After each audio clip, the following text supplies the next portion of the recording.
2019, the Great Falls Public School Foundation provided a grant for our students and community to meet and hear the stories of a living Holocaust survivor. I was born in Amsterdam, Holland in 1940. The Nazis invaded Holland. People started to disappear, including my entire family, with the exception of my mother. Everybody else got murdered by the Germans. The underground found an older couple in the northeastern part of Holland on a small farm that were willing to shelter Jewish persons. Mr. Metzelaar told his story to students at our high schools and middle schools, and also shared his perspective with our whole community at the Civic Center. Students not only listened to his story, but were also able to ask questions and visit with him personally. Listening to Mr. Metzelaar talk yesterday was a great opportunity to learn about the past because it was hearing about real-life stories instead of reading them out of a book. This personal experience will probably be their last opportunity to hear a survivor. Opportunities like this are important because the unfortunate truth is they don't come around that often anymore. There aren't many survivors of the Holocaust remaining. This person is telling not just a story, but their story. It is firsthand history.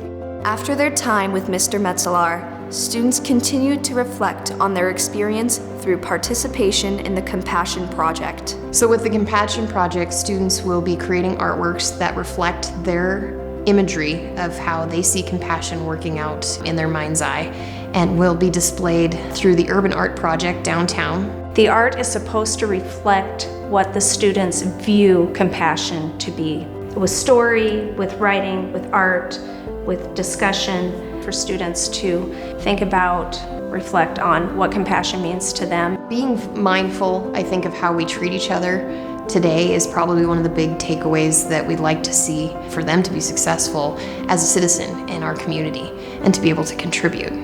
The Compassion Project and visit from Mr. Metzelaar provided a way for students to connect real-world history to their current reality.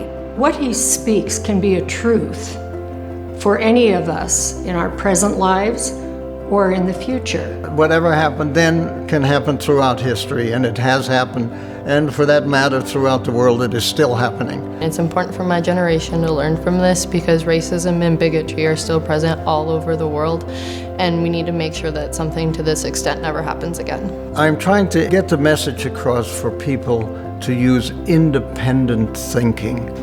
Formulate your own opinion on facts, not on propaganda. Propaganda is a very, very dangerous thing. If you tell a big enough lie often enough, eventually people will believe it. His final point on independent thinking really resonated within me because no matter what era it is, independent thinking will always be important. His story brought to life issues of humanity and courage that are relevant for today's students as they become tomorrow's leaders. The biggest value for them is that maybe they will come away with a sense of being given permission to speak out, to go against something that they know is an example of bigotry, hatred, persecution, lest we forget it may happen again. Grants like these are very important because when students are able to see how one person can impact the world, they understand that they too can be one of those individuals.